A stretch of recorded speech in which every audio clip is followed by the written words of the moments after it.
It's time for Come and Talk It with your host, Michael Cargill, brought to you by Texas Law Shield.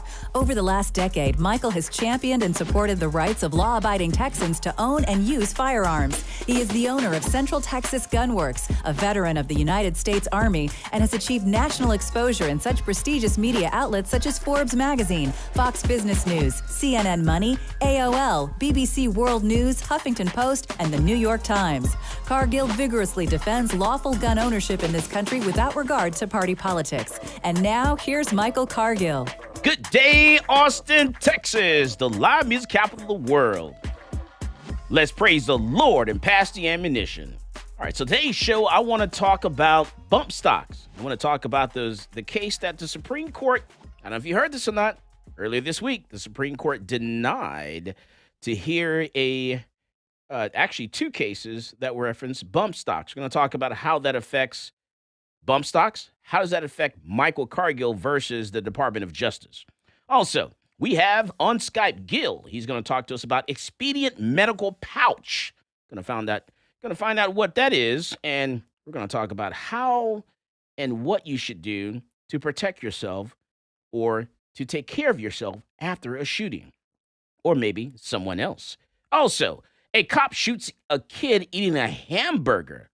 What in the world is going on in San Antonio, Texas? We're going to travel down there. Also, in Colorado, the cop car train crash. What is going on in Colorado?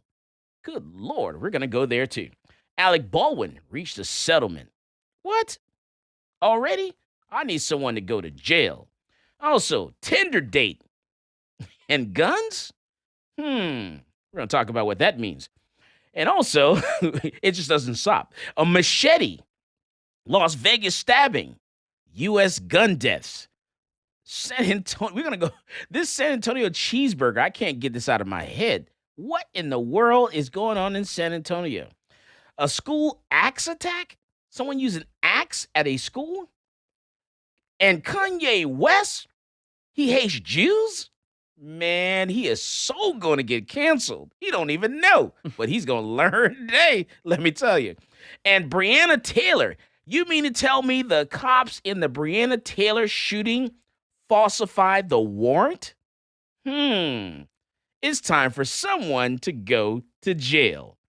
We got all those stories we're going to talk about. Before we talk about those stories, though, I want to welcome my guest, Gil.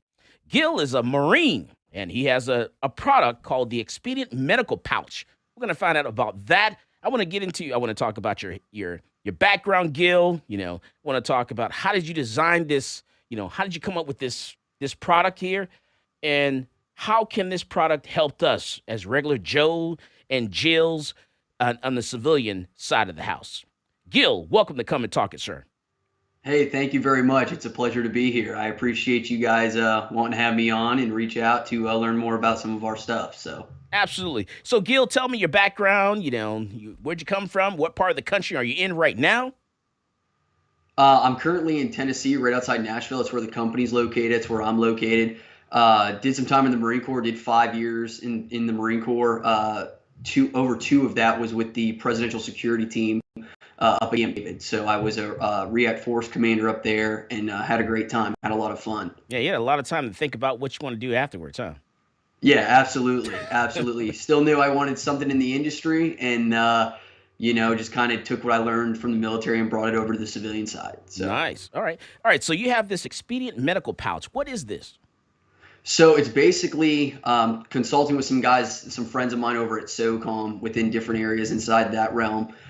We found that chest rigs, plate carriers, just a different way to mount medical that didn't make the overall profile big, especially for some of those guys. They're trying to keep their overall size down for certain areas inside vehicles or what have you. So did a lot of R&D with this, and it kind of came out with the Expedient Medical Pouch in a way where you don't have to molly anything. Just works with pretty much anything that's Velcro backed via chest rig or anything that's a Velcro front plate carrier. All right, so we're playing the video in the background here. So kind of talk us through how to build this thing. How do I build my own Expedient Medical Pouch?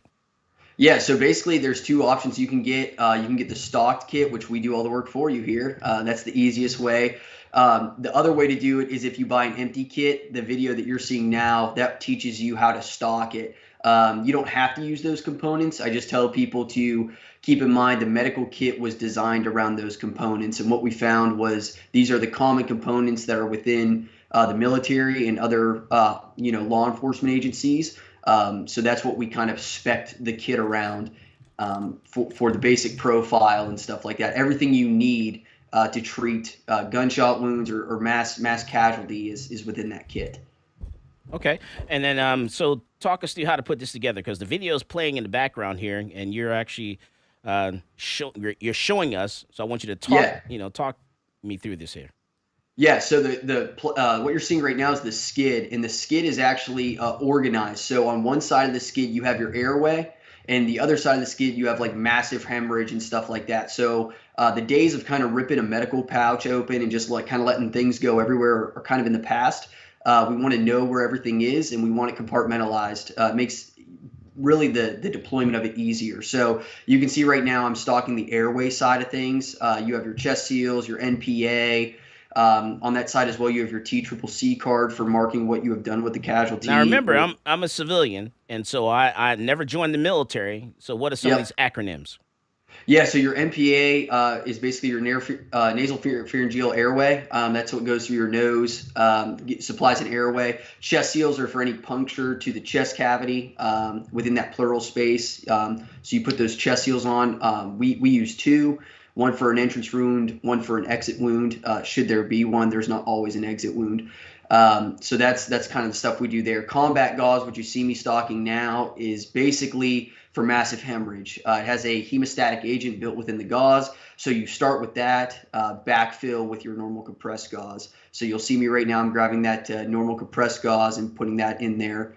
That's your backing to your hemostatic agent, i.e. the combat gauze, Celox, whatever you decide to use. And then the final thing that you'll see me put in on this side is going to be your pressure dressing. We stock a 4-inch pressure dressing that just, again, applies pressure to the massive hemorrhage, massive laceration, stuff like that, to keep pressure and help with that clotting process. All right, awesome. All right, we come back from the break. I want you to continue on and go back through that one more time, and and tell us, how can we build this? Where do we get this stuff from? Can we get it from your website? I want to know all the details, because I need to put my pouch together. I need my go bag there. I need to be able to run out of the house and make sure I got everything in my vehicle. I want to make sure I'm prepared in case something happens. I'm driving down the road. All of a sudden I come across a group of protesters or something like that. I want to, be able to, render first aid if I need to, one of my family members. We're going to talk about that. Also, we're going to talk about a federal judge halts a key part of the New York State gun law. Going to talk about that. Boy, New York State, you guys are going to learn today. We got so many lawsuits going on. We're actually suing the Department of Justice, Michael Cargill versus Department of Justice when it comes to bump stocks. We actually got a lawsuit going on in New York against the New York State. We had a lawsuit going on against the state of Connecticut. We're suing everybody. This is Michael Cargill, and you are listening to Come and Talk It. Folks, this is Doug Man Jones. And I get my gun news from Michael Cargill at Come and Talk It.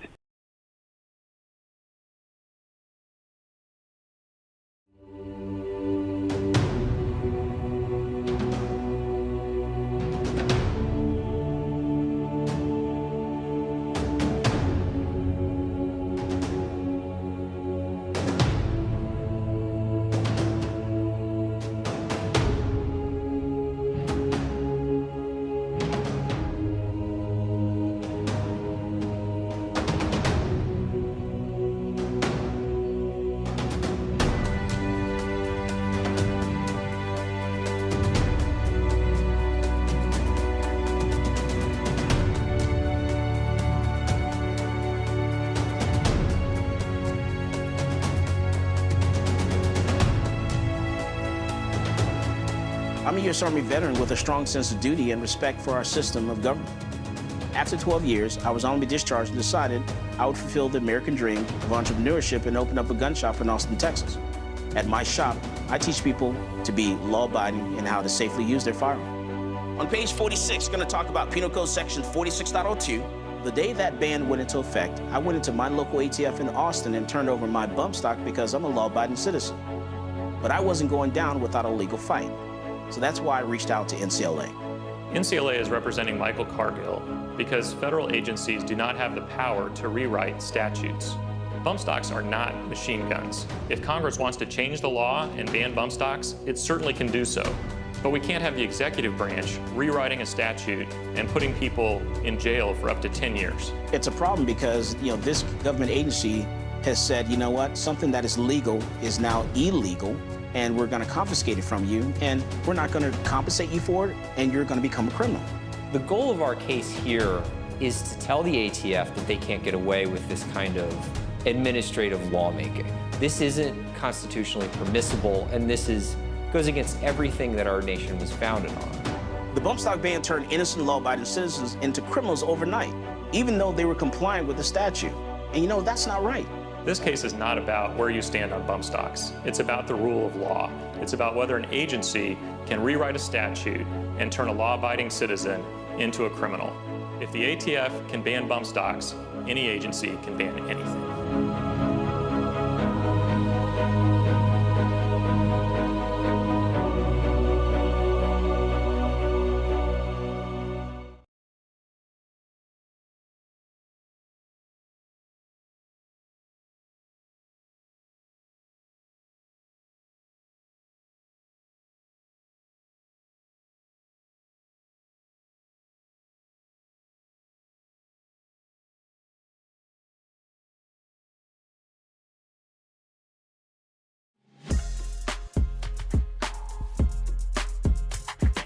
Welcome back to Come and Talk It. And now here's Michael Cargill. On Monday, the United States Supreme Court decided to deny cert to 2 other bump stock cases and not release a statement. That actually signals something. So let me explain to you what's going on. All right, so there are 2 other bump stock cases. There are a total of 3 cases that are going forward. 2 of the cases have not had their day in court at all. So they haven't had a court date. They haven't gone to trial. Instead, what they're trying to get is they're trying to get a ruling on the merits of the case, then go back to the lower court and have a trial on the case. Well, they've been going forward they went through their appellate court, and they made it up to the Supreme Court. They were asking the Supreme Court to make a decision on the merits of the case so that they can have a trial. And so the Supreme Court denied to hear that case on the merits. And this was brought up 20 times in the Supreme Court. A justice on the court brought this up. Hey, we need to hear this 20 times. And then the Supreme Court said, okay, finally, now, no, we're not going to hear this case. Let's go ahead and send it back down to the lower court to make their own decision. And then the most important thing is they decided not to release a statement at all. That says a lot. The fact that someone brought this up 20 times meant that they really wanted to hear this case. The fact that they didn't release a statement says that, hey, there's something else coming up the pipe. And we want to hear what this something else is that's coming up the pipe. We want to hear this other case that's had a trial, that's actually had a trial in the federal court, that's had a trial in the appellate court. And we want to hear this case, which is Michael Cargill versus Department of Justice. Once the Fifth Circuit releases their ruling, which I think that they're going to rule in our favor, this case should be sent. It's going to be sent to the Supreme Court. This is going to be the most important case in our lifetime. The most important case. And here's why I say that. I say that because the whole point of this case is we're saying that the alcohol, tobacco, and firearms, they cannot regulate, they cannot create law. They cannot create law. Only Congress can do that. So the reason I say that is because Congress hasn't changed anything when it comes to bump stocks. They haven't created a law. The president hasn't signed it. It hasn't gone through the House or the Senate or anything. So nothing has changed. The definition of machine guns has not changed in this country. So one of the justices on the Fifth Circuit asked an important question, and that was, for the last 10 years and 3 presidents, nothing has changed when it comes to this definition. So why all of a sudden the ATF, the Alcohol, Tobacco, and Firearms, is coming forward and said, oops, we were wrong. If you were wrong then, why should we believe you now? So they're like, hey, we're going to make the decision on what the definition actually means. And so that's what we're waiting on. This case is going to go to Supreme Court, and I think Supreme Court is going to rule on this. And here's what's going to happen from there. If Supreme Court agrees with Cargill versus DOJ, then that means that they will it's going to slap a halt and cease on everything that the Alcohol, Tobacco, and Firearms is trying to do for machine guns, what they're trying to do for AR pistols, AK pistols, SIG braces, different triggers, and trying to ban all those different things. They're not going to be able to ban that stuff anymore if we win this case. This will be the example of why they're going to stop the ATF from doing what they're doing. So that's why this case is very important. And so I hope you guys are supporting me, because we need to move forward. We need to push this case where it needs to go, in hopes that the Fifth Circuit will do the right thing, which I think they will. And the Supreme Court, I think they're going to do the right thing as well. And we're going to be able to keep our AR pistols, not AK pistols, our triggers, our SIG braces, and all that, everything. So this is very important. And then November is even more important. It's important that when we go to the polls in November, that we need to make sure that we make sure that the Senate, in the Senate, the U.S. Senate, we have pro-Second Amendment senators in that Senate. I don't care what party they're part of, as long as they are pro-Second Amendment senators in that Senate. That way, the pro-Second Amendment community can remain control in and of the Senate. We need to maintain that control come November, this midterm election. All right, so let me go back to our guests. All right, so, man, Gil, you got it. I love this Expedient medical pouch, and you're right in the middle of telling us how to build this. I'm going to continue on with the video, and I want you to talk us through this. Yeah, so basically, as long as you follow the March algorithm, and for the guys that don't know, massive hemorrhage, airway, respiration, circulation, hypothermia, really you could put anything you need in there to follow that algorithm and make sure that your kit is good to go. That carries over pretty much into any kit you build. It doesn't have to be yours. It can be anybody's. You can buy this stuff yourself and do it yourself. Just use that algorithm to kind of outline what you're doing within your kit, and you should be good to go. All right. And then, like your website and everything. So how can we buy this thing, buy these different parts and pieces from other places? Can we buy from your website? Yeah, you absolutely can. So you can get it from our website. That's www.raidworks.com. We sell the kit complete. We sell it empty. If you message us or shoot us an email, we can sell you the components individually. There's really anything we can do to help you guys in the medical field, we will make sure that happens. So whether you buy it from us or not, you just need a list of stuff. You just need suggestions for what you can get at your local Walmart or stuff like that. We can absolutely help you in any way, shape, or form you guys need. So don't hesitate to reach out, and we'll make sure that we take care of you guys in the medical side of things. All right. So as a gun store, if I'm giving classes to people and showing them, how to actually perform these different tasks on an individual if something happens.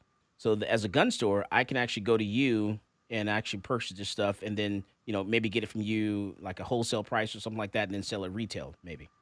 Absolutely, yes. We are open to taking dealers at this time. In the beginning, we weren't. We were just trying to kind of learn this process, but we are at that point now that we are absolutely taking dealers on this stuff. So if that's something you guys are interested in, or anybody else is interested in, like I said, feel free to reach out, or even just, like I said, assistance with other stuff that you guys stock and what have you. We will absolutely help in any way, shape, or form. We're not biased to our products. We take care of pretty much anything that you guys will need. Okay. And then do you sell them as a complete package, or individually? How does that work? Yeah, we sell a complete version. So what we'll do, we'll pack it. All this stuff is brand new from North American Rescue. That's who we use to stock the components. So you'll get a ready-to-go med kit if you want the stocked option, or you can get an empty version if you already have stuff that's supplied by your department, the government. You already have some stuff from a kit that you already purchased. You can get an empty one, and that stuff will just plug and play right into that kit. All right, I got someone asking about expiration dates. Expiration date is how long on your pre-filled kits? Yeah, so all the stuff that we buy, it comes by quarter. So the quarter this year, we'll buy brand new stuff for the quarter, and normally that stuff is good for years, anywhere from 3 to 5 years, depending on the stuff. So we update it every single quarter, so you're never getting out of date med stuff. If it breaks that quarter, we simply dispose of it and get new stuff. So we're not letting that stuff get too far into the stock before we replace that. Question for him? No. Okay. All right. So and you're not on Facebook, you're not on Twitter, but you're on Instagram, right? That is correct, and that handle is at RaidWorks. At RaidWorks. RaidWorks. That's RaidWorks on Instagram. So definitely check him out. The video that we're playing right now in the background actually is the video I believe that plays on your Instagram page as well, right? Correct. Yep. It's on the website and it is on the Instagram page. Nice. Man, can you give me some pricing? Yeah. So I believe right now the empty kit is $80. That's just the empty, that's the pouch, the skid. And then you have the stocked version. And I know medical stuff right now, I'm sure you guys are well aware with the conflict and stuff that's been going on in the world between the Ukraine, Russia stuff. Medical stuff we're seeing, it jumps in price, it comes back down. So what we do is, that market constantly fluctuates. We try to get it as cheap as possible and pass it on to you guys as cheap as possible. Just right now, knowing where the situation is, we have back orders for some components, and that's right around 180 to 190, depending on the current situation that's going on in the world. All right. And then tell me, what made you decide how did you come up with this product? Why did you choose this? We were seeing between the law enforcement side, the military side, and the civilian side, because now we're seeing an uprise of people owning body armor, which is great. I think everybody should. We're seeing where now the guys are mounting stuff in a way that might not be conducive. It might take up more space than what is needed. So our goal when we set out to do this was to mount it in the most streamlined way possible with the most modular way possible. So with chest rigs and plate carriers, we wanted to take up pretty much no bulk as in width or depth. Forward and back or the sides, and we were able to do that with the EMP. Okay. And then we come back from the break. I want to have some fun. I want to talk about some of those guns behind your head there. I want you to show off, some of the nice stuff you got, the little toys you have behind you. I want to see some of that. Absolutely. Oh boy, I'm going to start drooling. That's right. We want to have a little fun here. We're going to talk about some guns, yeah. And so you have other products as well, right? Or this is the only thing you have right now? Other products, we offer a new optics riser that's kind of new. It's been taking the world by storm, really. We've been selling out of those pretty much nonstop. Oh, and then we have man, some okay. other stuff in the works. All right, hold on. When we come back from the break, I'm going to ask you about that. This is Michael Cargill, and you are listening to Come and Talk It. Peace, this is Maj Toure. You're listening to Come and Talk It Radio with Michael Cargill.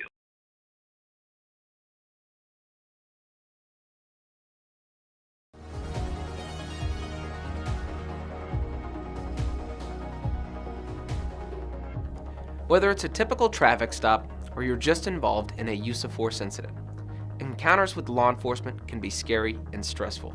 In the heat of the moment, you may inadvertently say something you don't mean or make an inconsistent statement. These are red flags for officers, and if they think you're lying or your story doesn't add up, they might arrest you and let the criminal justice system decide your fate. Police officers are trained to get information from you without making the interaction seem like a formal interrogation. But remember, from the moment an officer arrives on scene, everything you say and everything you do will be scrutinized in court. The prosecuting attorney will attempt to use anything and everything against you. So what do you say? You say, I invoke my right to remain silent, and then let your attorney interact with law enforcement on your behalf. One important note though, do not throw common sense out the window. For example, if the intruder's hiding somewhere in your house when the police arrive, or if you saw the perpetrator pitch his weapon into your backyard, quickly tell the police and then stop talking. You might ask, what about my rights? What if the police never read me my Miranda rights? Miranda rights is the common name for a collection of rights contained in the Miranda warnings, given to suspects when they're placed under arrest. The warning comes from a 1966 Supreme Court case, Miranda v. Arizona.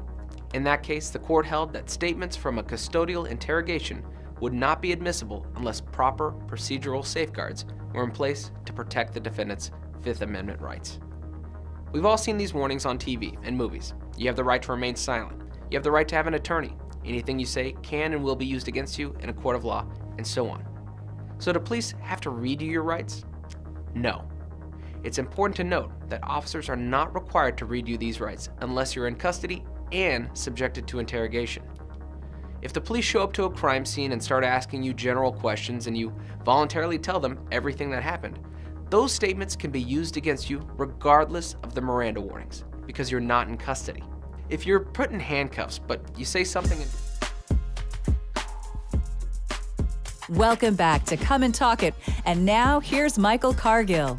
All right, so we're with Gil here, and Gil is from RaidWorks, and Gil is telling us about his EMP and expedient medical pouch. Learned about that. Now I want to ask Gil about some of the products some of the fun toys he actually has behind his head there. Before we get into those toys, Gil, what are some of the other products that you sell? Yeah, so we offer, right now, we offer our riser system for optics. That seems to be the really hot seller right now. We're constantly selling out of those. And then we have some other stuff that's coming down the pipe really soon around SHOT Show time. So kind of stick tuned for some of that. I don't want to give it away yet as it's still in like the prototype phase and T&E phase, but there's some cool stuff that's hitting the line here. Pretty cool. All right, nice. All right, and let's get to the toys. Let's get to the fun stuff. Check this out. All right, go ahead. Go ahead, Gil. Yeah, so kind of just your normal setup here. I have obviously an SBR here. So this is like kind of my 10-3 setup. Has our optics riser on it, our magnifier block, and a little bit of some PEC action and stuff for night vision shooting. So is that a Daniel Defense Riz Rail I see on that puppy? That is a Daniel Defense Riz Rail, absolutely. We're good here. We're real good. Oh man, I have a SupMod MK18. I'm staring at. I'm jealous. Yeah, so this is actually an old Savannah marked one and stuff like that. And then, this is a newer Savannah one. And then also I have a Black Creek behind me. So kind of the older stuff. But near and dear to my heart is the old Block 2 program. So built out one of those. And then for the longer gun, kind of an SPR type setup, I got the 14.5 set up. Got an A-tacker on there, an offset T2. Same goodies up front, PEC and light suppressor obviously as well. Got to have a suppressor. So. No kidding, but oh boy, I hear the original SupMod you have as well. Oh, ho, ho, ho, ho, ho. Yeah, she does very well. Very happy with the setup, and then obviously these are the two guns that I use primarily for teaching and stuff like that. So nice. What do you teach? We teach all over the country. So we teach, law enforcement. We teach civilians, some government guys and whatnot. So we kind of do it all. We do everything from rifle, pistol, explosive breaching, interior tactics, night vision, vehicle stuff. I mean, you name it, we offer a class for it. So nice, man. Okay, tell us about this rifle right here. Yeah, so we got a couple behind me as well. So obviously now the whole trend is with the 300 blackout. So we built a couple 300 blackout guns for some covert, low vis type stuff. So, throw some subs in there with a cannon, you're good to go. And then as you can see, again, another PEC. All the guns are set up for night vision use. It's dark about half the time, so you might as well have something that's capable at night. And then in the back there is an unfinished kind of a DMR SPR kind of thing that I'll be competing with at SAC with a buddy. SAC is the Sniper Adventure Challenge, so we'll be doing that in 2023. Nice. And tell us about some of the classes you do. Yeah, so right now it's we kind of do it. It's not open enrollment. You got to reach out to us, and we will come host or whatever, or you can come to us, grab some buddies, and come out and do that. By 2023, we're hoping to do more of the open enrollment stuff. It's just been so busy this year with product development and kind of dealing with the law enforcement side of things and whatnot that we're kind of swamped. But we're hoping by 2023 we have that kind of lined out, and we can start opening some open enrollment stuff. So, Nice. but if you're an agency, like I said, feel free to reach out, or even just a civilian and you have some buddies that want to come learn, we are all for it. There's really nothing we won't teach. We believe that, you guys should learn as much as everybody else, and be capable just like everybody else. Nice. So we're going to get you to come to Austin, Texas, and give us a course. Absolutely. Absolutely. Anytime. Now, go back to that one you had before this one, because you had it kind of like had a nice little. I like the nice little little. I don't know. You had a little cover on it. Yeah. That suppressor sleeve. Yeah. Oh, yeah. So here's the 14.5. So yeah, we use for guys that don't know why you use them or whatever. It's more than just kind of taking the heat. For anything with a magnified optic, when you start shooting at distance, that mirage will come off the can and it will start washing your reticle and target out. So if you can mitigate that mirage, that helps when you start ranging and stuff like that. So really multi-purpose there. Suppressors they have a great feature. It's kind of like hearing protection all the time. So hopefully pretty soon they're off the old NFA list. We can only hope. So you can keep that sleeve on there while you're firing? Oh yeah, absolutely. Yeah, this is a Liberty Defense sleeve. They're awesome. They do a great job. But yeah, this stays on here throughout the duration of fire, and then basically, like I said, it just cuts that mirage and lets me see a little bit better through the magnified optics. Yeah, a lot of people don't realize that when you get your rifle and you build it out, that you need a sling for it. I think people typically forget about the sling. That's actually really important. Yeah, no, I mean, you're going to pretty much shoulder the gun, and that's not forever. So you got to think of, you're going to have that gun hanging. So definitely want a good quality sling, and, make sure that it holds up to whatever you're doing. And so you use you got a light, you use a red dot or anything? What else? Tell me about some of the optics. Yeah, so this is more of a kind of a dual, we call it dual cool, like a dual rule kind of gun. So I have a 1-to-8 on here. I can crank up the mag, get good PID and make good engagements. And then I can roll the gun to the side, and I have an offset T2 here by aim point. So anything up close, I can kind of just roll the gun and, use that up close. And then anything else is just kind of an augment, the IR device or the visible laser I can use big time under night vision there. And then I think all your weapons, regardless of what it is, should have some kind of white light. You can't shoot what you can't ID, so positively ID at that. So make sure that you're able to do that. I think all your weapons, regardless of handgun, rifle, shotgun, whatever, should have some kind of white light to make sure that you've got good PID before you decide to start pressing that trigger to the rear. Definitely agree on that. And you see you use the Scout 6000D with the top-mounted pressure switch? Nice. Absolutely. Yeah, so I do, regardless of whatever it is, some guys will kind of knock the pressure switch thing because they fail. I have seen the push buttons on PEX fail. I have seen regular click caps fail. So for me, it's a redundancy thing, just like backup irons or what have you. So I run a dual switch. Sometimes I run a single switch depending on whatever the gun is, but most of the time, if I'm going to do IR work, I just kind of use the pressure switch on the PEC. If it for some reason that fails, I have redundancy in my switch systems all the time. I don't want either of these failing, and if one does, I have a backup. Excellent. And then what's your can preference? Is it Surefire or Dead Air, something like that? Yeah, so I use between the Knights cans and the Surefire cans. So this is a SOCOM RC2. I've been using this for a while. It's been a great can. And then the Knights NT4 line I've been using quite a bit. I have heard great things from Dead Air. I've heard great things from Silencer Co. I just use these two, but as long as it's a good quality can, I think you're going to be all right. So just make sure you get it from a trusted manufacturer and run it, burn it out, get some trigger time. Mm-hmm. All right, and then someone's asking about the medical kit. They're saying, is this medical kit designed to be used on the person that is wearing or carrying it? So if we go through, and not to go on a tangent, but if we go through the medical self-aid, buddy aid, we call it corpsman aid, normally a higher level of care, it's both. So you can deploy it yourself, and then you'll notice on that med kit there's a red handle that comes down. That's for everybody else to see. They can grab that handle, yank it, and deploy that medical kit on you should they need to. So it's both. Not only it's because it's a Velcro backed, we've seen guys stick them to the roof of cars. We've seen them stick them to the console of cars, like along the firewall. As long as there's carpet, that Velcro will adhere. So you don't have to wear it. You can put it in a vehicle. You can put it on anything that's Velcro. I know there are packs these days that have Velcro all over them. Don't be afraid to throw that on a bag or what have you as well.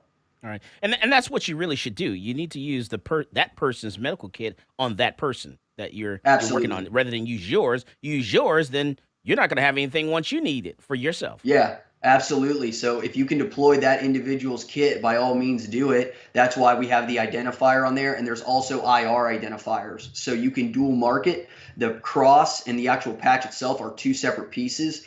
You can rip the cross off and put an IR identifier on there, and now you have it where guys can see it under nods and they can see it with, just normal vision. Now, when you guys do your courses, do you do like a classroom portion and a range portion, or is it all range? Most of the time for the shooting, we do all range. It's pretty much you show up at the range. Everything kind of goes through there. We are one-on-one with you guys most of the time when it's the starting part. And then we have obviously RSOs for each amount of shooters. We keep the ratio really good so you don't feel like you're kind of getting distanced and forgotten about. So we do all that on the range and really try to get his guys as much trigger time as possible. Certain classes do require a classroom portion, but for the most part, it's right there on the range. Now, how many people do you have in your class? It all depends. We've had entire SWAT teams. We've had one-on-one classes. We've had anywhere from 6 to 12. It really all depends on what the class is, but we will make it work regardless of the number. All right. And do you have a list of items that you actually recommend that people bring to class? Yeah, you can find that when they reach out to us via email. We'll release that pack list, we call it, and they are able to go through that. It's a bulleted list. It makes it super simple for you guys to pack what you need. And then should you forget something, we bring extras of everything. That's extra ammo, that's extra magazines, to extra guns. If your gun were to go down, you're not out of class. We will supply you with a rifle, a handgun, whatever, and you can continue doing whatever you need to do. Man, okay, awesome. Man, Gil, we're going to reach back out to you, because we may have to get you down here to Austin, Texas to give us a course, and we may put something together here, at our gun range. Absolutely. Whatever you guys need, feel free to reach out, and we'll make it happen. All right. And then once again, tell everybody, how they can reach you. Yeah, so the Instagram is Raidworks, RAIDWORX. Same thing, www.raidworks.com. And then if you need to, feel free to hit the contact@raidworks.com email for any questions, comments, or concerns, or to just simply say, hey. We love it when people just reach out and say, hey. So feel free to do that, and we'll respond immediately. Nice. And then you know what? Gil, I like how you ended your video on your website. I'm sorry, on Instagram there. I thought that was great how you did that. And we're getting ready to go to break, so I want you to kind of send us the break. Yeah, as always, remain lethal. This is Michael Cargill, and you are listening to Come and Talk It. Hi, this is Stephen Williford, the Barefoot Defender. I get my global gun news from Michael Cargill at Come and Talk It.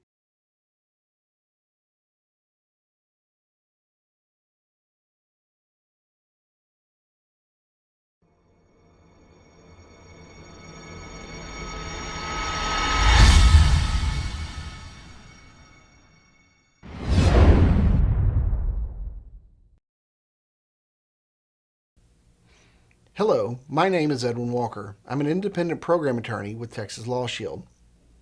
I want to talk to you today about an issue that we see on a daily basis. In fact, you yourself will encounter it on a daily basis, and that is the subject of road rage.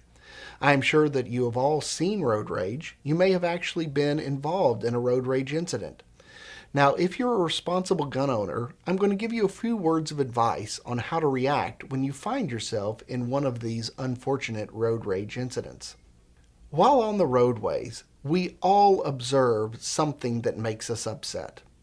Whether it's poor driving, unsafe driving, or just simply somebody being very discourteous. By all means, you should restrain yourself from engaging that person and telling them how bad their actions were, because this can be perceived as an act of road rage. If you're a lawful gun owner, you have a firearm in your vehicle, you do not want to be viewed as the aggressor in a road rage situation. Now, with regard to a situation where an individual has chosen to rage against you, and you are the actual victim of the road rage, if you and the other individuals are still in their automobiles, do not use your firearm to respond to any of the rager's activities. This is because law enforcement views the fact that you're both still safely in your metal boxes as removing any threat of immediacy that you may be harmed. So please, if you have a gun, somebody is raging against you, forget you have a gun. Don't display it, don't brandish it, don't show it, don't point it, and for God's sake, don't fire it. This could result in a lot of trouble for you. Now let's look at a situation where a road rage incident has escalated. It has escalated to the point where one of the participants has actually gotten out of their vehicle. We recommend that you stay in your vehicle at all times. Do not exit your vehicle, because the person who exits their vehicle is going to be looked at as the aggressor. If the other individual has exited their vehicle and they are not in contact with your vehicle and they do not have a weapon, then do not feel that you can display your weapon in an act of self-defense. People are allowed to just simply stand there and scream at you, scream whatever they want. Until they make a demonstrative effort to try to harm you, there is no immediate threat that would justify displaying or shooting or brandishing your firearm. Now, in the event that the person shows their own weapon, in particular a firearm, the existence of their weapon would give you reasonable belief that there was an immediate threat. Welcome back to Come and Talk It. And now here's Michael Cargill. All right, the Supreme Court's big Second Amendment decision is wreaking havoc on gun safety laws. And this is the current big Second Amendment decision. And that is, so basically a federal judge has struck down New York's ban on guns in airports, summer camps, crisis shelters, and the subway. Not to mention Times Square. They literally said Times Square is no longer can no longer be considered a gun-free zone. Basically, what New York tried. Yeah, because what do? I mean, I'm going to Times Square. I'm going through Times Square. I'm just passing through. What do I do with my gun? It's a property, not a premise. That's the big deal, is that New York was trying to make sure that every single location, whether it was public or private, was barred access for carry. So it was really limiting the free travel of your concealed carry people. And what the judge here said is that you cannot do that. And so give me the backdrop on, tell me about all this stuff. So what happened was initially, New York was a may issue permit location. So what that means is you had to give reasonable doubt or a reasonable reason, I guess you could say, within reason of why you needed a gun. And just for self-defense was not good enough. You actually had to be like a business person who handled large amounts of money. You had to have you had to meet a certain level of requirement that was unreasonable for the average individual to actually get a permit. So when the permit system was struck down by the Supreme Court that said you cannot do this, New York said, okay, and then they started banning guns in almost every location known to ban. It was subway systems. It was Times Square. It was, you were almost limited to like the sidewalk in only your neighborhood. Wow. And so just now, or 2 days ago, I guess it was, a federal judge said, New York, you can't ban guns except in very limited locations. So the court declared unconstitutional New York's 110-year-old license requirement for concealed handgun carrying. Justice Clarence Thomas' majority opinion held that New York could not require licensed applicants to show a heightened need for self-defense, different from the community at large. As significant as that holding is, about a quarter of Americans live in jurisdictions with similar laws. So the court grafted a brand new, still ill-defined test for Second Amendment cases going forward. Under that novel test, courts hearing Second Amendment claims may no longer ask if a challenged law is effective at reducing gun violence. Instead, they may only uphold gun laws that are grounded in this nation's historical tradition of firearm regulation. Now, the test is revolutionary. Laws enacted in the days of of horses and buggies now dictate whether, for example, the current Delaware legislature can restrict the making of 3D printed firearms to licensed gun manufacturers. As expected, the applications of brewing novel test in the lower courts has been troubling so far, according to some people. And so, this is going to be very interesting. We have a wonderful meme on Twitter about that amazing man, Clarence Thomas. It's a picture of him, and it says, "Nice gun restriction bill you got there. It would be a shame if I deemed it unconstitutional."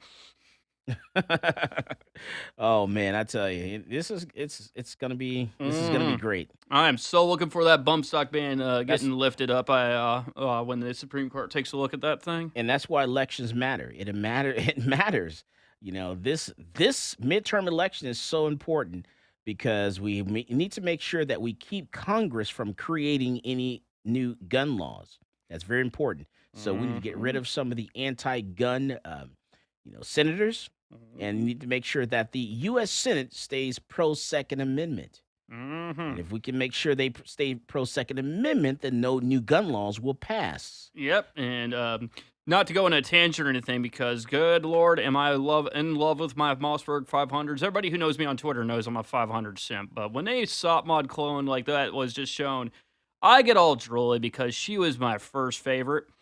And with the gun, if anybody's able to pass a weapons restriction ban like they've been talking about in Congress, we lose the right to own something like that. And that's kind of a frustrating thing to understand. Yeah, so you need to reach out to your family members that live in Georgia, in those states that a Senate is up for re-election. You need to reach out to them and get them to go vote and vote for the pro-Second Amendment candidate, whoever that is in that particular state.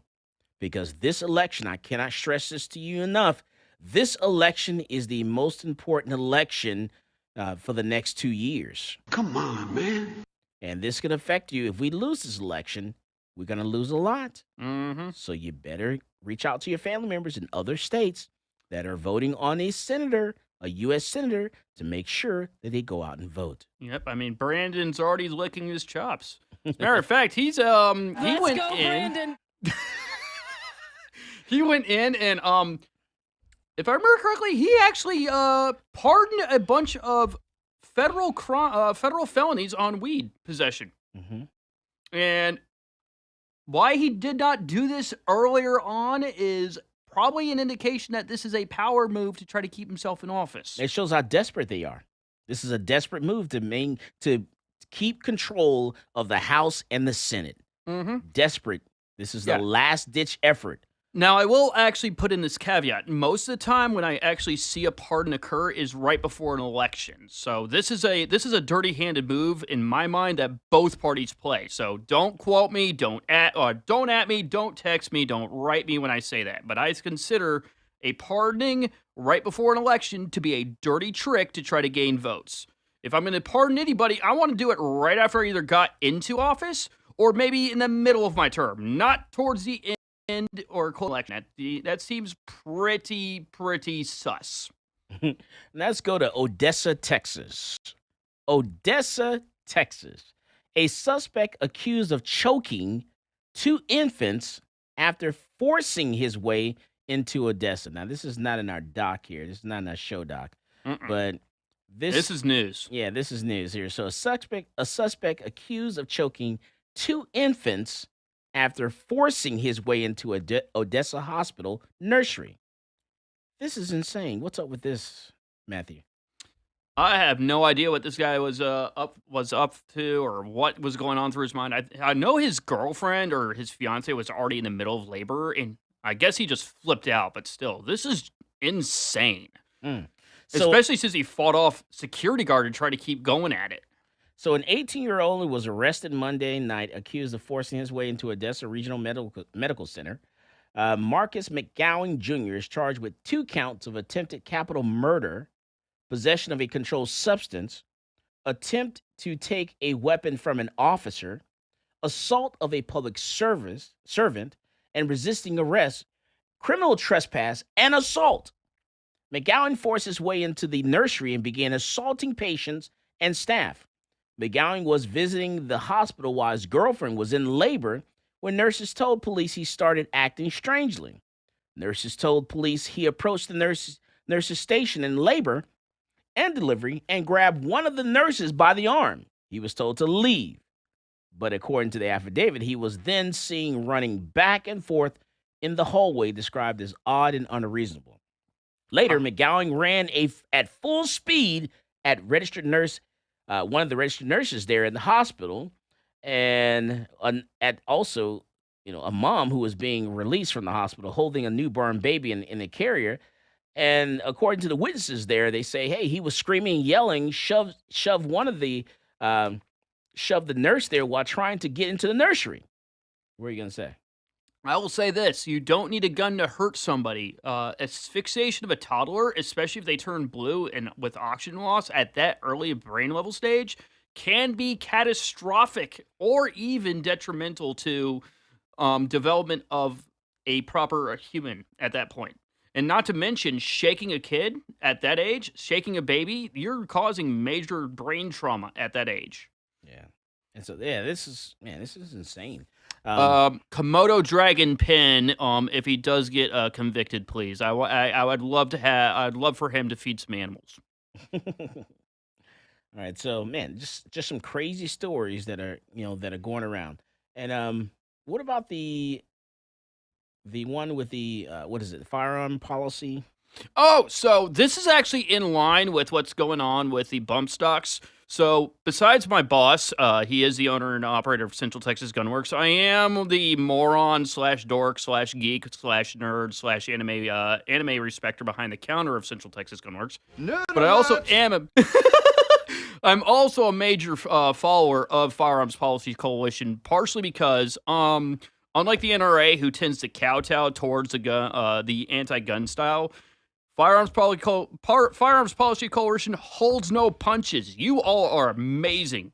You sit there on Twitter and you will literally ram stuff down people's throats in the most blunt way possible. Thank you.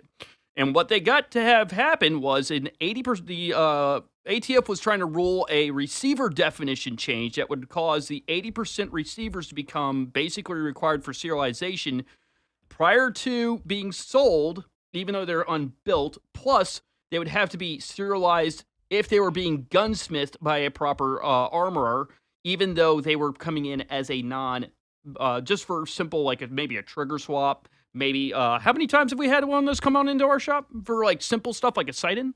Oh, yeah, a lot. We would have had to serialize each one of those. And what the federal judge said is they said, no, there's an expanded injunction. You will have to wait, ATF, and stop and cease and desist. So this is the firearm policy definition of a receiver, right? Mm-hmm. A receiver and a ghost gun. So this is all about the ghost guns now. And defining a ghost gun, defining a at-home 3D-printed or at-home milled receiver that was not serialized to begin with. Or as a certain individual on Twitter likes to call them, a 80% paperweight. So just so you know, the Department of Justice Bureau of Alcohol, Tobacco, and Firearms and Explosives Frame Receiver final rule went into effect on August 23rd of 2022. The new rule modernizes the definition of a firearm. It makes it clear that parts kits that are readily convertible to functioning weapons or functional frames or receivers of weapons are subject to the same regulation as traditional firearms. This rule will help curb the proliferation of ghost guns, which are often assembled from kits. We come back from the break, talk about that and more. This is Michael Cargill, and you are listening to Come and Talk It.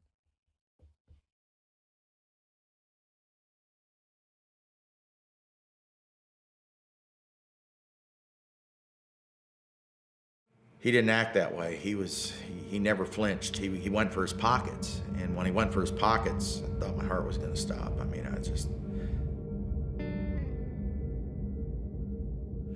Hi, my name's Jerry. The incident we're going to talk about took place in early March of 2017. Started back about 3 years ago. We had a fella in the neighborhood that nobody really knew.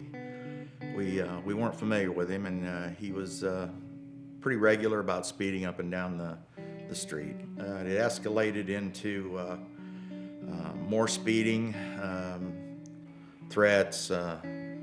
He chunked some rocks up into the yard, and broke my windshield in my truck, and it escalated from that into death threats. And he was constantly chirping about how he was going to end it and he was going to kill so-and-so, he was going to kill me, and it was all chirping. The day of the confrontation, I was leaving the neighborhood and heading to a meeting in downtown Fort Worth. It was a beautiful day. I had my windows down. I was in my Suburban. As I was heading out, just about to leave my neighborhood, this guy comes into the neighborhood, sees me coming out, pulls into my lane, causes me to stop, and then he kind of cut at an angle in front of me and jumped out of his truck and ran at the side of my Suburban, saying, "Today's the day you're going to die. He's going to end it." He comes over and he's slamming his hands up against the side of my vehicle and my truck. But he's screaming at me, telling me he's going to kill me. He's going to end it. This is the day I'm going to die. He reaches in to try and open up my door. I grabbed my weapon. I put my weapon right at his chest at the window and told him to get back, told him to get the hell back. And he never did. He never moved. He never changed anything. He went for his pockets, shuffling into his pockets, and he pulls out his cell phone.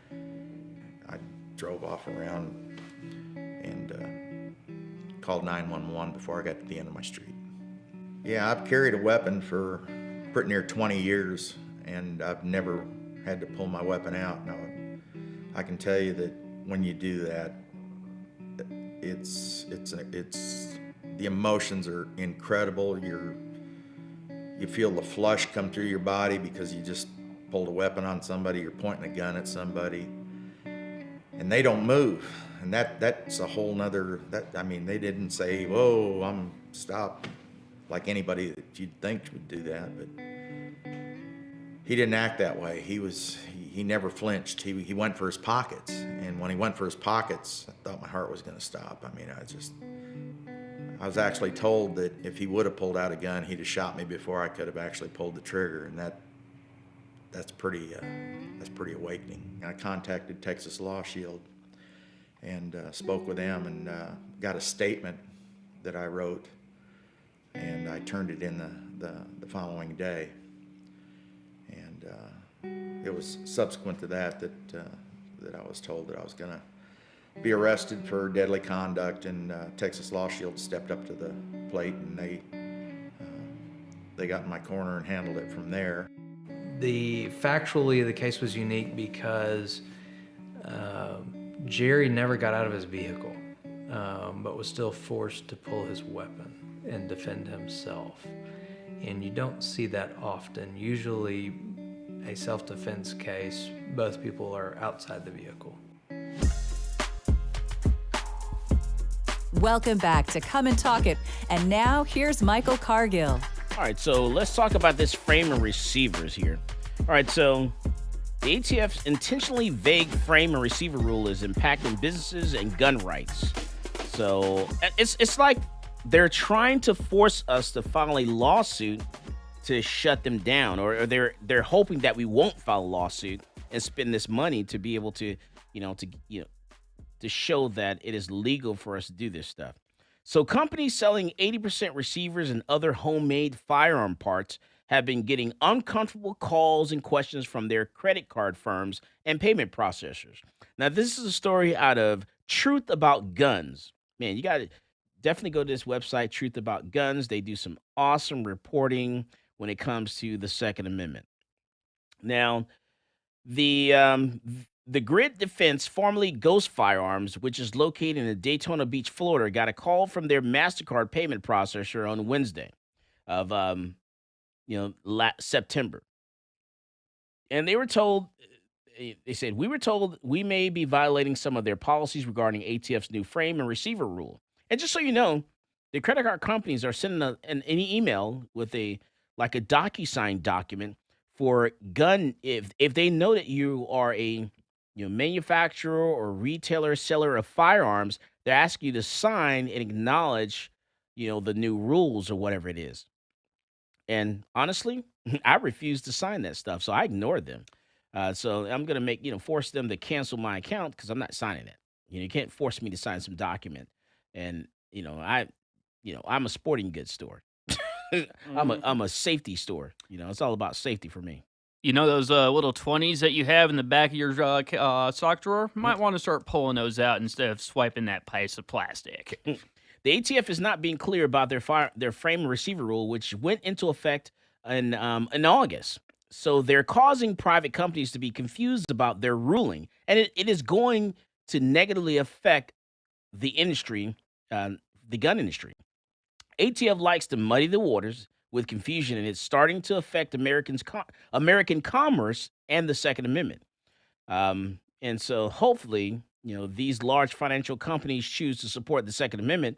If they don't, and the ATF will muddy the waters over unfinished receivers, how do you think this will, is going to affect everything? So, what some companies are saying, hey, the frame and receiver rule is relatively simple, according to this company out of Florida. They say the 80% AR receiver that they sell do not come in drilling, jigs, or finishing instructions. As such, they're considered an unfinished receiver and not a firearm. As far as the federal government will tell you, the ways they've described the rule, unfinished receivers without a jig or finishing instructions remain fully legal and not a firearm. Nothing has theoretically changed since the way business was done previously with respect to the aluminum 80% AR type receivers. So let me say that again. They're saying that as far as the federal government is concerned, unfinished receivers without a jig or finishing instructions remain fully legal and not a firearm. So if you sell just an 80% lower receiver, then you're good to go as long as you sell the parts to it. Exactly. Sounds good to me. Mm-hmm. So the ATF is not answering, the question of, which is causing private financial companies to react, even though it's not necessarily the law, because of the ATF's unwillingness to give further guidance on the matter. Some companies are saying, hey, we believe, our payment processor is a 2A friendly and that they are on board with disputing allegations that we are violating the rules. So, we're hoping, that they do that. I'm just not going to answer those questions. Nah. I have a right to remain silent. Anything I say can and will be used against me in a court of law. Like I said, Bitcoin and paper. And you can lie to everyone except law enforcement. Don't lie to the police, but I can lie to everybody else. I'm not supposed to be answering all these questions. Exactly. I'm telling you, straight up, lie. L-I-E. And don't forget, Central Texas Gunworks does offer paper sales. We still accept cash. We accept Bitcoin, we accept Litecoin, and we accept Ethereum. So you can just go ahead and keep that plastic at home and break out the crypto. So, man, I tell you, and of course, the ATF Public Information Officer is not returning any phone calls at all and answering any of these questions and clarifying this. I'm pretty sure he's in cahoots with the 2 floors down in DEA doing all kinds of fun stuff in the back room. Insane. So it's just another thing, and this is why, we're hoping that the Cargill versus Department of Justice case goes forward so we can shut all this stuff down. Mm-hmm. If we win this case in the Supreme Court, we can stop all this stuff. We may be able to repeal the NFA. Oh, and you just never know. We hope so. Never know. All right, so let's see what else we got going on. San Antonio. Holy crud! All right, let's go to San Antonio. San Antonio, a police officer was fired after shooting at a teen sitting in a McDonald's parking lot eating a burger. We can't even show this video. It's graphic. It's so disturbing. It is so disturbing to me. Just picture yourself. You're driving on I-35. You're driving on Mopac. You're in the sound of my voice there on the radio. Let's just picture yourself driving. You pull into a McDonald's parking lot. You go through the drive-thru. You order yourself a meal, and then you pull into a parking space. You say, you know what? I don't want to get my steering wheel all greasy. Let me just finish my meal while I'm sitting in the parking lot. I do that a lot. Right, and you commence to, enjoying your burger and your fries. But I tend to like the fries a little better. I like the fries first. I tend to be a Taco Bell guy, so I'm all about that, like 3 beef quesadillas. Oh, my goodness. Okay, anyway. So, any drive-thru, you enjoying your favorite meal. Doesn't have to be McDonald's. Doesn't have to be Burger King. Doesn't have to be Wendy's. It can be Taco Schmel. Okay, whatever you like. All right. So you're enjoying your favorite meal, and you sit in a parking space, and all of a sudden your door flies open, and someone says, "Step out of the vehicle." Get out of the car. Or get out of the car. Man, I'm telling you now. The first thing that comes to my mind is carjacking.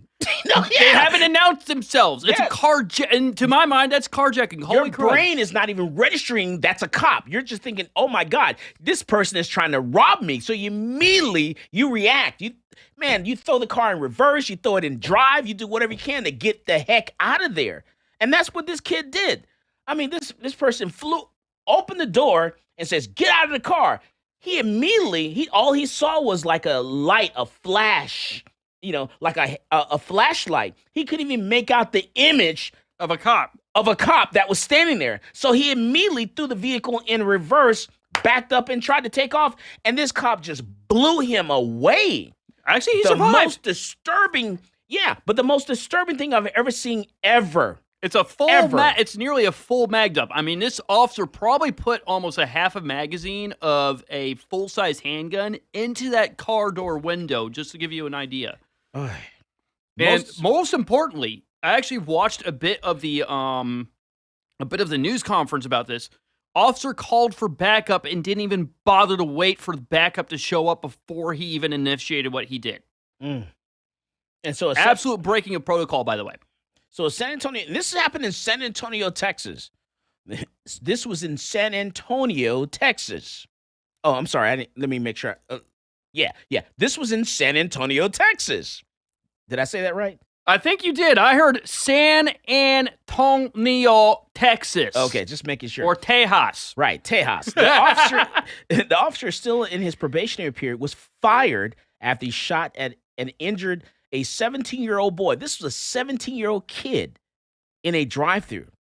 And you got to think about where we are today. You watch the news, you hear about carjackings, you hear about people, carjacking people at the gas station, at restaurants. You hear about, jogging, all different kinds of things. At some point, you got to put yourself in someone else's, shoes, and say, you know what? Maybe they may think I'm someone else and not, a police officer, especially if I'm shining a light in their freaking face. Yeah. Where they can't see me or make out in the middle of the night. Who in the world I am at night. At night. What a concept. So the teenager, Eric Cantu, is hospitalized with multiple gunshot wounds. His attorney, Brian Powers, said Saturday that Cantu is fighting for his life. This kid is fighting for his dear life. Probably doesn't even know why he was being shot. Still to this point, I bet you he doesn't even realize. When he comes to, he's not going to realize that this was a police officer that actually shot me. He's going to think someone was trying to carjack me, steal my car, and they shot me. Yep. Is what he's probably thinking. More than likely. Officer identified as James Brennan responded to the fast food eatery on Blanco Road around 10:45 p.m. Sunday for an unrelated disturbance call. Unrelated. That's the big deal. Unrelated. He just happened to notice his car out of the corner of his eyeball. As the officer attempted to gather information from witnesses, he noticed a vehicle that had evaded him the day before as the officer attempted to stop because the registered license plate did not match the actual vehicle. And Captain Lisa Campos, the department's training commander, said in a video statement, the car driven by Cantu was not the subject of the disturbance call at the McDonald's, according to Campos. The officer, believing the car was stolen, called for cover but approached the vehicle before other officers arrived. She said Campos said the officer abruptly opened the driver's door and ordered Cantu to get out. Police body camera footage released Thank God for that, by the way. Pardon my French for using that word, but thank goodness that the body cam footage was there. Otherwise, this could have been a completely falsified report. We have never known the truth. And Cantu was sitting in his driver's seat eating at McDonald's hamburger, and 17-year-old girl was in the passenger seat. Get out of the car, the officer says. Cantu, the video shows, and when you watch this video, you're going to see this. Cantu put the car in reverse with the driver's door still open and backed up. Campus said, adding the officer was hit by the open door. The officer then stepped back, opened fire on the vehicle as the driver reversed away from him, and multiple gunshots can be heard in the video as the maroon car backs away and the driver's door closes. More shots are fired as the car flees the parking lot. And Cantu and his passengers were found about a block away. The passenger was not injured. Police have not said if the car was in fact stolen, which says a lot, because at this point, we would know if that vehicle was stolen. Yep. And I bet you it was not. Police charged Cantu with evading a detention with a vehicle and assault on a police officer. The charges were dismissed. Online court record shows, and the case is closed, which tells me that car was not stolen. This is Michael Cargill, and you are listening to Come and Talk It. Hey, this is AWR Hawkins, Breitbart News, and you're listening to Come and Talk It with Michael Cargill.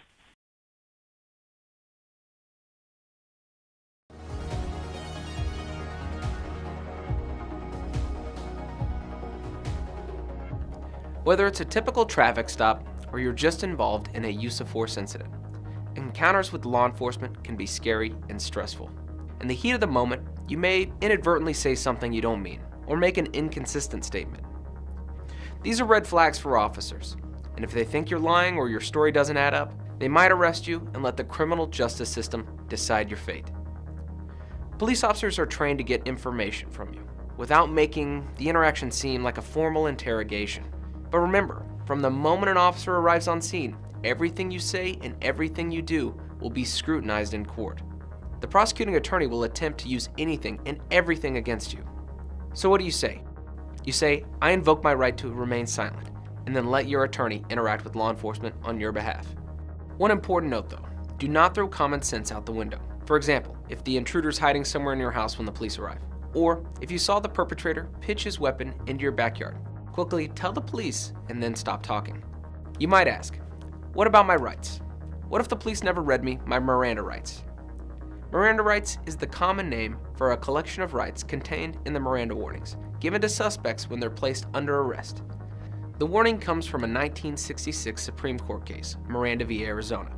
In that case, the court held that statements from a custodial interrogation would not be admissible unless proper procedural safeguards were in place to protect the defendant's Fifth Amendment rights. We've all seen these warnings on TV and movies. You have the right to remain silent. You have the right to have an attorney. Anything you say can and will be used against you in a court of law, and so on. So do police have to read you your rights? No. It's important to note that officers are not required to read you these rights unless you're in custody and subjected to interrogation. If the police show up to a crime scene and start asking you general questions and you voluntarily tell them everything that happened, those statements can be used against you regardless of the Miranda warnings because you're not in custody. If you're put in handcuffs, but you say something incriminating on your own without being questioned, those statements can and will be used against you because you're not being interrogated. You're just starting to spout off. This is why it's imperative that you know your rights, and you shouldn't rely on the police to read them to you. Affirmatively invoke your rights. Say, I'm invoking my right to remain silent, and my right to my attorney. Once you do that, the police legally shouldn't continue questioning you without your attorney present. But remember, there's a second part to this equation. After invoking your rights, you must... Welcome back to Come and Talk It. And now, here's Michael Cargill. Okay, so we're back. And let's go to Oak Ridge, Texas. Down in this is- Kaufman County, Yeah, this- population 594 in 2010. Yeah, it's going to be outside of Dallas there, between Dallas and Canton, Texas. You know Canton, that's where we go, and, you know, they do those nice little, like, nice sales. You can buy different, you know, different stuff. A lot of antiques. Huge antique sale in Canton, Texas. I love Canton. Love Canton, Texas. But, you know, let's go to Oak Ridge here. Oak Ridge, Texas. So Switching from south police problems up to north police problems. Look know. at this. Look at this. What is going on? Okay, so Law enforcement is off the hook these days. Texas police chief arrested after allegedly soliciting a minor for prostitution. God's gonna get you for that. A police chief in Texas was arrested on Thursday after allegedly soliciting prostitution from a minor. Thomas Peoples, 55, was the police chief. I like that. Was the police chief in Oak Ridge, Texas. He was arrested in Arlington on Thursday and charged with solicitation of prostitution from a person under 18. So police in Arlington said that the juvenile reported an incident involving Peoples and he was arrested. And so, man, First, we have an officer breaking protocol, shooting people who may actually be the wrong individual that he was actually looking for in the first place. Up to, let's see, solicitation of a minor? I'm just curious, in this next Texas legislative session, if we're going to come up with a process to make sure that we hold law enforcement accountable for things they're doing. And all we're saying is just, they need to be held to the same laws, the same, regulations, everything that regular civilians are held As to. the average Joe, That's right. And actually, and to be honest with you, they should be held to a higher standard. Yes, a higher, oh my gosh. If I'm a truck driver, I'm driving across country, I have a commercial driver's license, you're held to a much higher standard because you're a commercial driver. You used to drive on the road. You know the rules of the road. You're held to a much higher standard. More importantly, you've been taught how to handle a big rig 10 times the size of a normal vehicle. So you should know better. Mm-hmm. So if you mess up, the hand of the law comes down on you hard. Even if you're driving your private vehicle, your personal car, you're held to a much higher standard because of your CDL. That's right, because you're a commercial driver's license.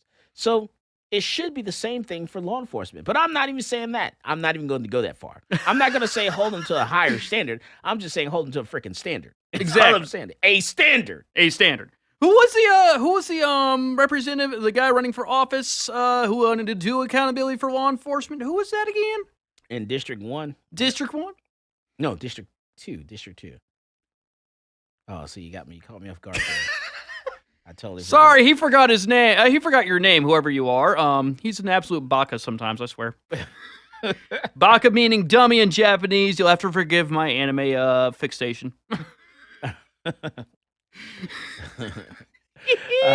Clinton Rary. Thank you. That's very right. much. Clinton Rary. Clinton Rary. It came to me. Clinton Rary. That's right. So that's right. Clinton Rary. Definitely want to vote for Clinton Rary because we're talking about transparency, cleaning up Austin.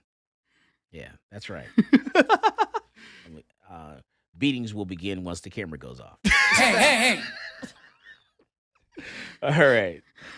So what else are we going to talk about today? Let's get into. There was a Colorado officer with the train tracks again. Hold on, before we go ahead. Before we do that, let's talk about Kanye West.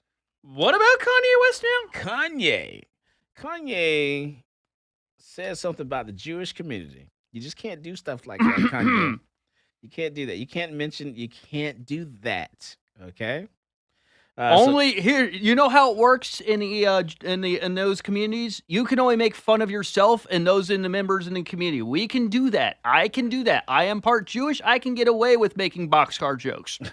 So Kanye West has been making headlines in the last week for his controversial Yeezy fashion show, his Instagram statement, and his comments to Tucker Carlson and Fox News. And now he is being called out for his statements regarding the Jewish community. On Friday, Kanye West, who changed his legal name to Ye, began posting screenshots of text messages between him and rapper Diddy. That's P. Diddy, or Sean Combs. He shared a screenshot of a text allegedly from P. Diddy or Sean Combs, in which he says, "I didn't like our convo. I'm selling these tees. Nobody gets in between me and my money." The tees in questions are Yee's controversial White Lives Matter shirts. So Kanye West. Let me go ahead and make a statement real quick. I'm in the belief that all lives matter. So, which he showcased at his brand Yeezy fashion show in Paris earlier this week, the shirts sparked a whirlwind of a backlash for the phrase, which instigated some of Yee's Instagram tirades in recent days. According to the text on Yee's Instagram, Diddy allegedly asked to meet with him face to face and said, "Let's stop playing these internet games. And don't feel threatened. You'll be fine. Just love." Yee's response text read, "This ain't a game. I'm going to use you as an example to show the Jewish people that told you to call me that no one can threaten or influence me. I told you this was war. Now go and get you some business." Boy, let me tell you. He got the wrong kind of business, that's for sure. Yeah, so he's going to learn what canceled really means. Because Kanye is about ready to get canceled right about now. I'm telling you right now. You're a stupid son of a bitch. Yeah, you're going to get canceled. Mm-hmm. You're going to find out the hard way. So everybody say bye-bye to Kanye. He's done now. You're not going to hear from him for quite a while. Bye, Kanye. Bye now. Go now. Y'all come back now. He is gone. Gone. Oh, boy. Gone like a freight train, gone like a renegade. See you later. Bye, Kanye. Bye, Kanye. Bye, It's like a good Kanye. thing, and he ain't What happened coming to back. Kanye? Oh, my goodness. All right, so let's see. What else we going to talk about? There was the Colorado, that lady who left her, who was it? Her alleged suspect in the back of a police car while Oh, a train. I need to save that one. Okay, let me get the Breonna Taylor. Yes, Breonna Taylor. Yeah, let's get to that one first, and then we'll go to Colorado, because that one in Colorado just hurt me to the core. But Breonna Taylor, I don't know if you guys heard about this. So the Breonna Taylor warrant details deepen, and it shows the mistrust. Oh, man, we got to go. Talking about law enforcement again. Louisville, Kentucky. So recent revelations about the search warrant that led to Breonna Taylor's death have reopened old wounds. Now, if you don't know, you don't remember Breonna Taylor, she was an EMS worker where she was living in an apartment, and the police were looking for her ex-boyfriend, her former boyfriend, and they thought that he was actually in her apartment this one particular night. The night that this happened was on March 13th of 2020. March 13th of 2020 was the day that the country shut down from COVID. Everything shut down. You know, you're closing. Everyone stay home. Do not come out of your house. And everyone freaked out and ran to the freaking gun store to buy a gun. Yep. March 13th. Gunmageddon. So the police in Louisville, Kentucky decide to go get a warrant. The problem is they falsified the warrant to get the judge to sign it. Hold up. What? Yeah, boy. They falsified the warrant. And so now former Louisville officer Kelly Goodlett admitted in federal court that she and another officer falsified information in this warrant. They confirmed to many, including the U.S. Attorney General Merrick Garland, that Taylor never should have been visited by armed officers on March 13th of 2020. Who is getting arrested? Please tell me somebody's getting arrested. So protest leaders who took to the streets in Kentucky, largest city after she was fatally shot by police, said Goodlett's confession confirms their suspicion that Louisville police can't be trusted and that systemic issues run deep. They say officers abused demonstrators after the botched raid and that her fatal shooting is just one of many reasons why the community remains worried. This is going to cause a problem. All you have to do is hold them accountable. That's all you have to do. I will say this. It's typically not the boots on the ground who get the orders out of the big issue. It is the people writing the warrants. It is the people putting them on the street in the first place. It is everybody in power. That is where your major issue is. And in Colorado, how does a lady get arrested in Colorado, gets pulled out of her vehicle? The police officer stopped her on the train tracks, pull her out of her vehicle, handcuff her, put her in their police vehicle that's on the train tracks, and a train comes along and hits the vehicle. I have no words. Get off the first thing. Don't pull them over on the railroad tracks. Pull them over afterwards, or tell them keep moving. As always, it's like post office. Don't pull into the post office. Pull in 1 block later. More guns equals less crime. You go out there and you buy yourself a gun. You've been listening to Come and Talk It with Michael Cargill.